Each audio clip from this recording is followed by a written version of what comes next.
Hello, welcome to Soulprint Intuitive Tarot. I am happy to see you today. I'm glad that you're here today.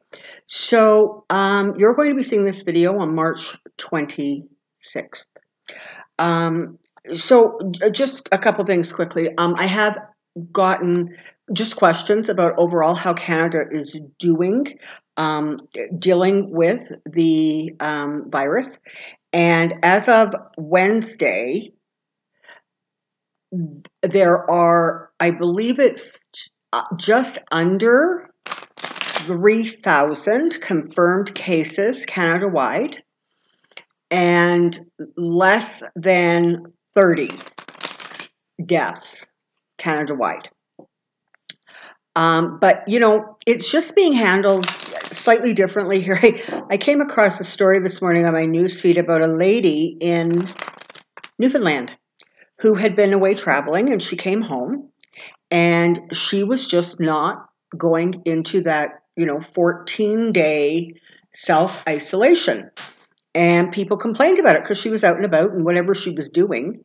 And the cops came along and they talked to her. And, normally maybe you get, oh, I'm sorry, or I didn't realize it was that strict, or, whatever the story is. This lady was just like, yeah, no, it's not happening. I'm not doing that. Well, she did end up doing that. She spent the night in a cell and they arrested her.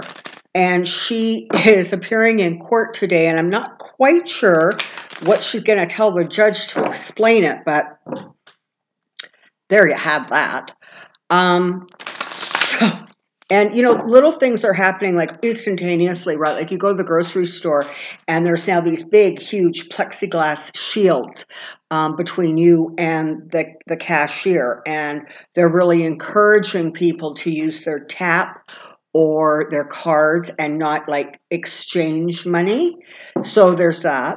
And the other cool thing at the grocery stores out here that I noticed is when you go to line up, they actually have like these tapes on the floor, and it's like, they're spaced, and it's like you stand here and you don't, you stand there, you don't get that close. So there's lots of stuff going on to do what can be done to keep us safe, but it really does help that overall our government and the provinces by and large are all on the same page. So thank you for those who are asking and are concerned. We sure do appreciate it. But so far, so good. It's not terrific, but it could be so much worse. So, last night, Canada passed an emergency bill, and as did the United States. Because, of course, I'm recording this on Wednesday, right? So that bill was passed on, Tuesday night into Wednesday morning in the United States. And it was interesting to me because one of the things that had sort of been this big bone of contention was the fact that, Trump wanted to oversee how the money was handed out to businesses, and they didn't want to have any transparency about that. So basically, Trump could say his businesses needed this and they should get that, and nobody was going to be able to double check that. And that got completely altered. And in fact, if I heard correctly, it is like Trump and government officials cannot receive the government assistance for their companies. So definitely things will clamp down. So that's actually what I want to take a look at today. I want to take a look at the Senate and the House. So they're saying that the Senate bill is going to pass on Wednesday. I'm sure by the time you're seeing this, it did. And the House bill is expected also to pass. And I don't know if that's scheduled for Wednesday or Thursday. But again, it's almost like a foregone conclusion, right? So let's take a look at the Senate and the House and see what is going on there and how well they're working together or not working together. So come on down. So House and Senate, House and Senate, House and Senate.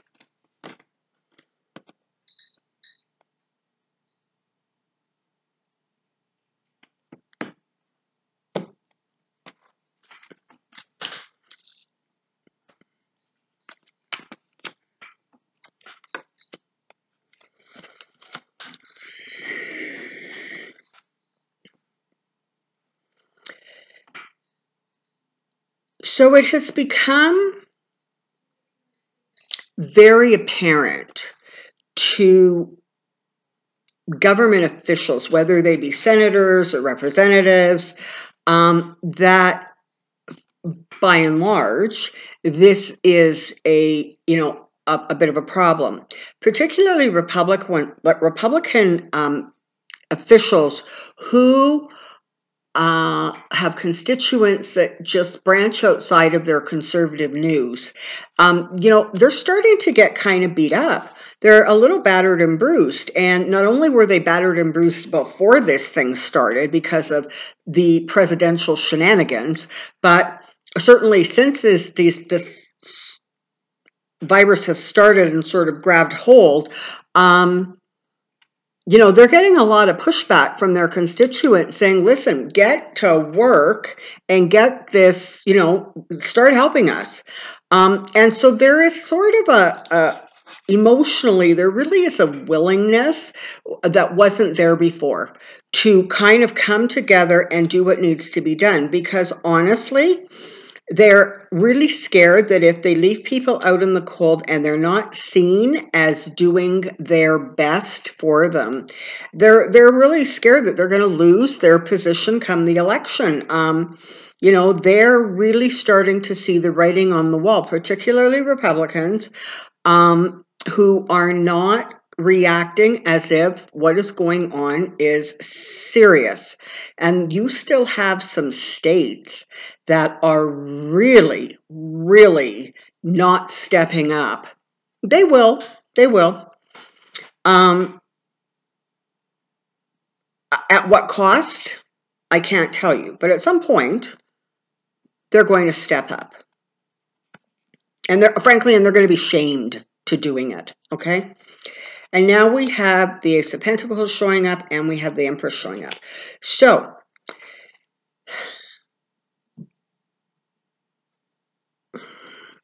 it's about security.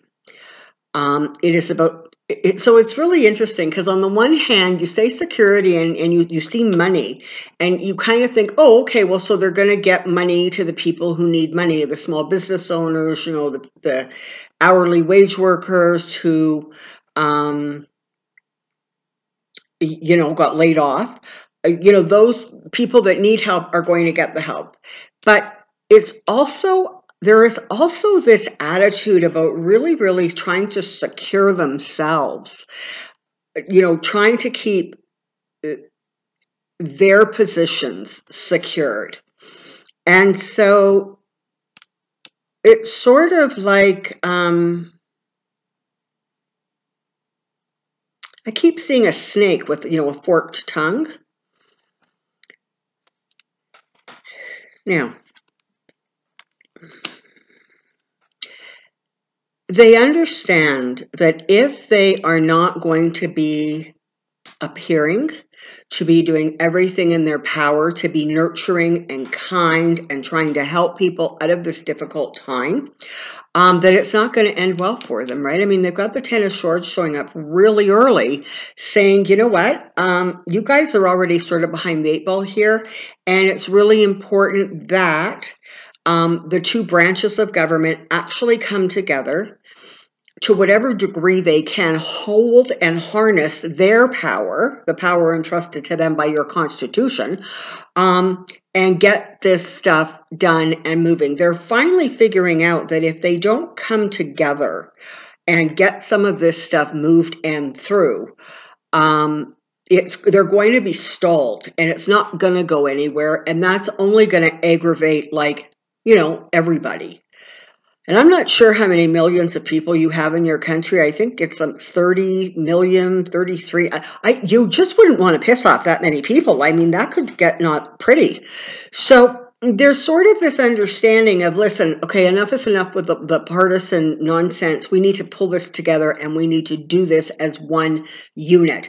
By doing that, they are also restricting what the Trump administration and by extension Trump and the Trump and Kushner families, can kind of get away with, right? There's a lot more transparency that was built into this bill. And that's part of the reason that it is receiving the bipartisan support. But this is what's so interesting is energetically, I can't help but feel that a great deal of the pushback for that lack of transparency actually behind the scenes was coming from Republicans who were saying, yeah, you know what? It's not working. We're not able to hide it. It looks bad for us. We're under attack. And frankly, kind of enough is enough to some degree. Not that the Republicans feel like Trump has made enough money off of this presidency, because of course they don't really think that any amount is too much money. But there is sort of a sense of starting to feel like they need to live up to standards that they almost can feel are going to be opposed, or are going to go into place and position, so that they're not honestly, so they're not on the wrong side of history. They're not sitting on the wrong side of the fence. So that's part of why you have this cohesion that you did not have before. Trump demanded such a high and loyal degree of partisanship from every Republican he could get his hands on, whether they were elected or not.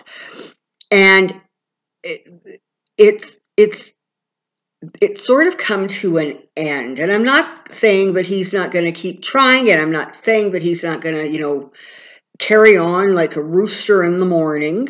I'm just saying that Republicans are just starting to pull back a little bit. They're starting to very clearly have to make decisions between pandering to Trump and securing themselves. And they know to secure themselves, by and large, they need to deal with the people. They need to be seen as helping the people. They need to be seen as being decisive, and they need to look like they're on the ball. And so basically, they have pulled together almost as kind of a little bit of a resistance against what Trump wants and how he wants to be looked and perceived. And again, don't forget, this guy is all ego, and they understand that. I mean, they've had 3.5 years of dealing with this person. So they understand that, kind of catering to his ego is honestly the only way you get things accomplished with him. But there is also a bit of an awareness that he's really kind of not a details person, and whoever the loudest voice in the room, that's who he believes. And I honestly think that when he started pulling this, let's get everybody up and running for Easter, I think to some degree that may have almost been like the straw that kind of broke the camel's back, and people were saying, oh my God, we need to rein this in. We need to get some control. And this is how that bill how it came together, how people worked together, and they made it, they passed it. And so off it goes to the House. And again, Nancy Pelosi is sending signals that she is okay with the bill. And so she is going to pass this thing, right? I mean, she has the majority, even if the Republicans in the House want to be goofs. She has the majority to push this thing through. And to be fair, I don't think that there are going to be many who push against this. But surprisingly, I'm not, I think the Senate is going to be unanimous.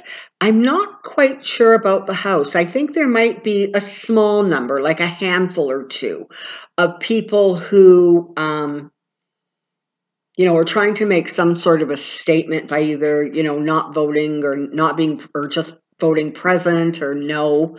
But by and large, you're seeing that cohesiveness come together.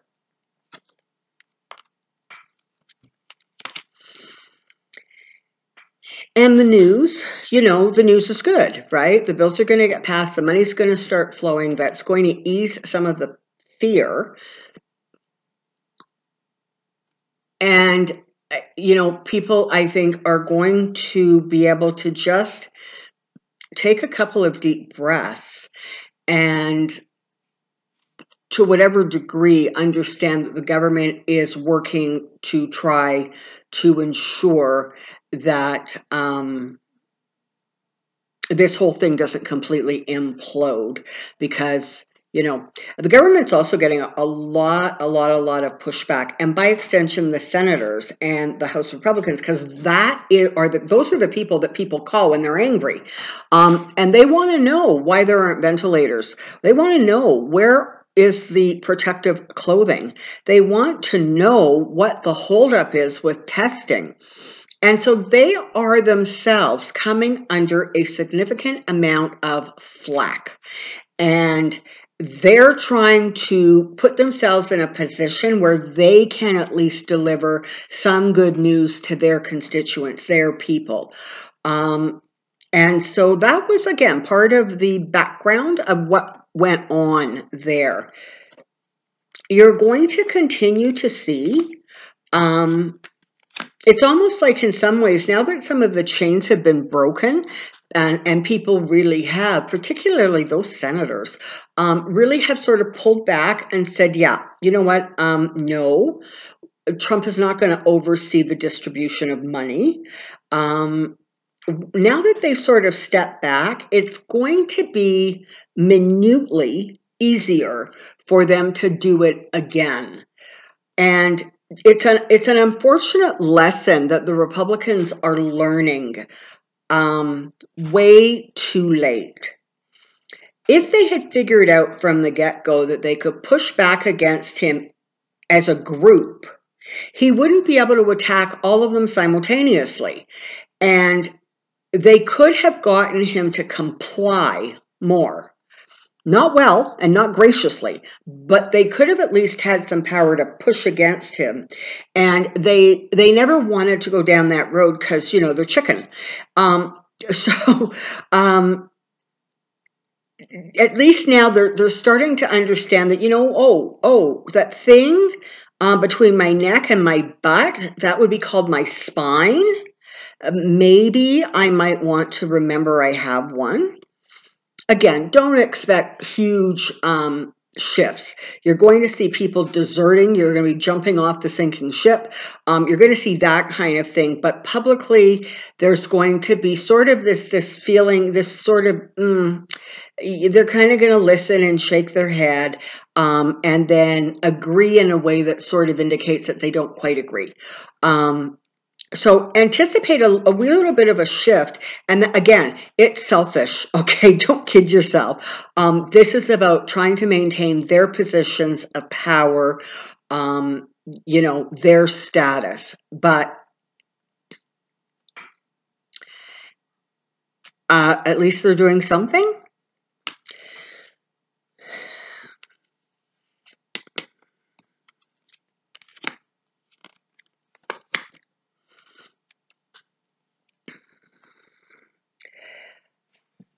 Unfortunately, those reports that are suggesting that the United States could become the new center for this disease are correct. It's going to happen very, very quickly, even more rapidly than it is now. You're going to see your numbers really, really start to skyrocket. And that's scary. And it's not good news. And you're still going to have government, so, a little of this and a little of that, and maybe I don't have to do that, or I don't want to go that far. You're still going to see a little bit of that, but slowly but surely it's going to simmer down and come to pretty much of a halt, because as the numbers start becoming, they start spiking so quickly, and people in their own states, etc., get really sick, and their resources become really strained. Especially in these Republican states, you know, it's not a good strategy to either kill off or make extremely ill or really aggravate the heck out of the very people you want to vote for you in just a handful of months. Okay?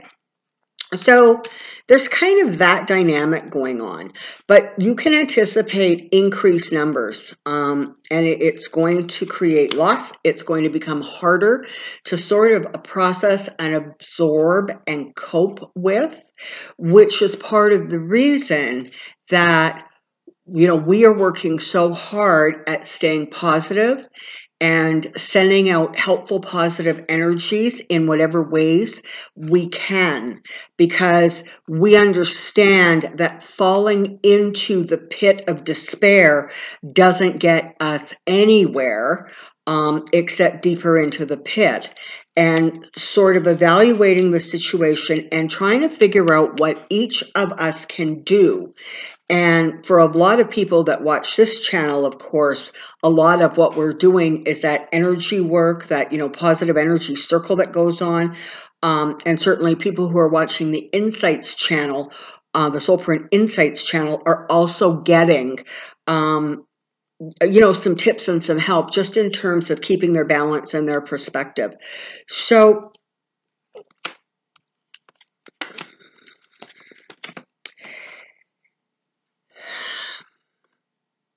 as things sort of start to spike, you're actually going to see things getting really tough. There are going to be more and more restrictions. There are going to be,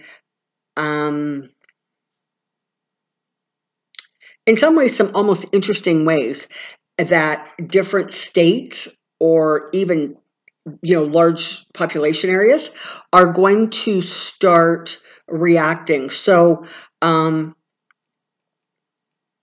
saw that New York has now said if you are in New York and leaving, I think it was, you must go into a 14-day self-isolation.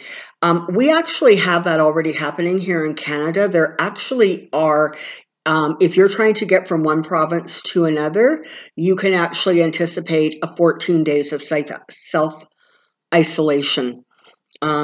So things are just going to tighten up, and the law is going to sort of kick in a really more forceful way to try to get those people who are not taking it seriously, who are not being mindful, to sort of fall into line. And don't make yourself crazy. It's going to happen. It's slow because you're being governed by incompetence, but it will come.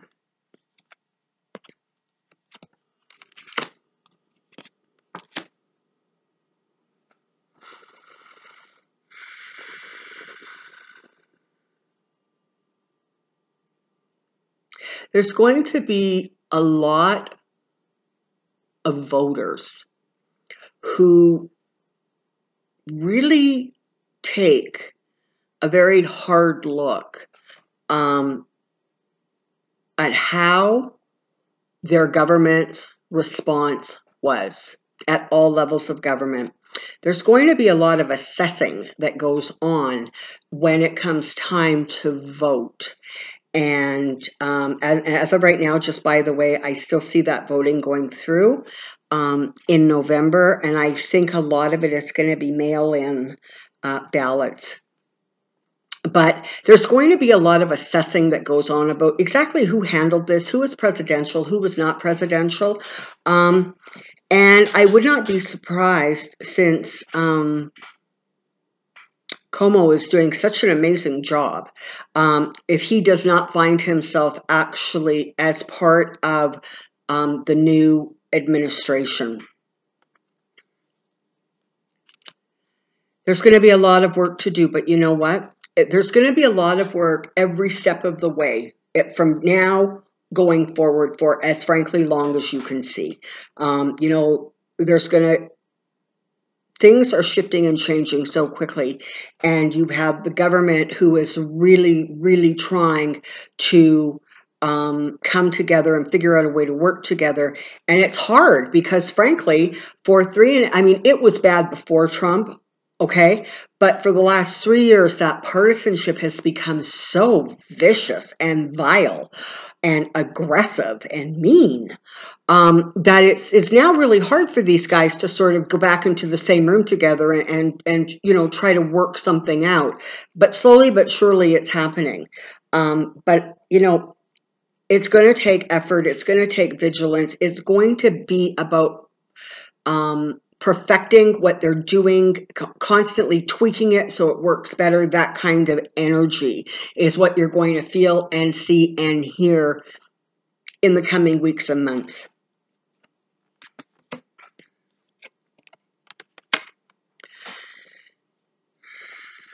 As things move forward and they start to accelerate, you're going to see a lot of pivoting going on. We never said that, of course no one called it a hoax, like that kind of nonsense. Because again, these people are really, really trying to save their own butts.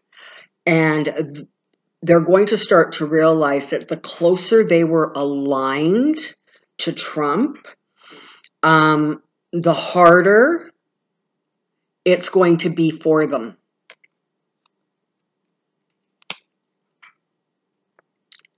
I'm still seeing this card, this Four of Swords, as Trump, and I maintain he is going to be in retreat. He's going to be not seen as much. Probably he'll keep tweeting like a fool.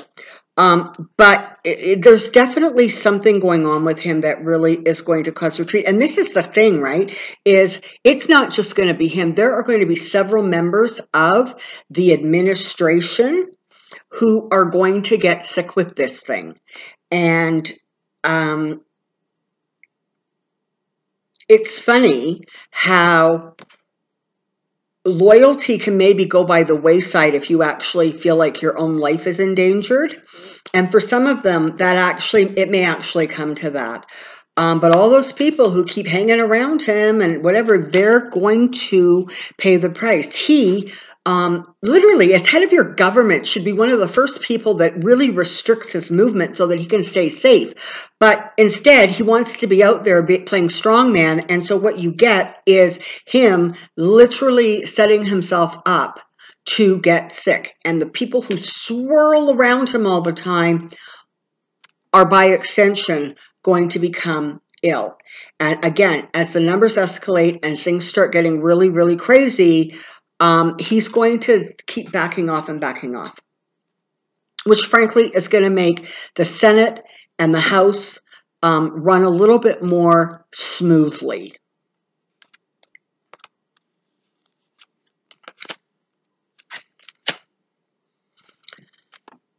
So overall, and I think I said this in the last reading I did, overall your government is going to survive. It's going to take some hits. It's going to be battered and bruised, but it is going to be able to weather this.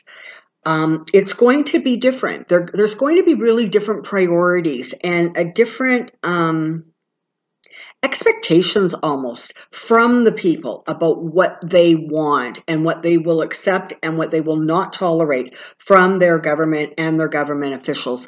But just don't give in to despair. Don't think it's all lost. Understand that what you are witnessing, you really are, and this may be cold comfort, but we are living through a moment in history. 100 years from now, 200 years from now, people are going to be looking at this time and wondering how did they do that? How did they cope? How did they recover? What changes? I mean, historians are in 200 years are just going to have the most amazing treasure trove of information because we're so digital now, right? Everything is saved on hard drives and in computers, and there's these kinds of formats that they're going to be able to tap into and get some access to what I'm sure by then is going to be unbelievably antiquated technology. But so we're living through a moment of history. But more important than that, beyond that, we are living through the change. We are living through the realignment of the vibrational energy of the planet, and by extension, the people of the planet. And for a lot of you, for a lot of us, that's why we're here. For those of us who wandered around saying, I know I have a life purpose, and I swear to you, I cannot figure out what it is. Good morning. This is it. Okay? It is to be a part of this. And I don't want any of you to minimize the absolute power and strength that comes from energy work. Okay? For a lot of us, especially with this isolation thing going on, that is really the most profound way that we can contribute. And that's why we have the skills, the knowledge, and the understanding to be able to contribute in that way. So hang on to your positive thoughts and energies. And frankly, the good news at this point, honestly, is that it looks like for the time being anyways, the Senate and the House have figured out a way to sort of come together, work together, and minimize the partisanship so that they can at least get stuff done. Okay, so there we have it. The other thing I just want to mention is that I have readings available into the just almost like at the beginning of April. So early in April, there are spots opened. If you're interested in getting a private reading, check out that box below and you'll get some information there. I'll see you soon. Until next time, take care, be well, and wash your hands. Bye-bye.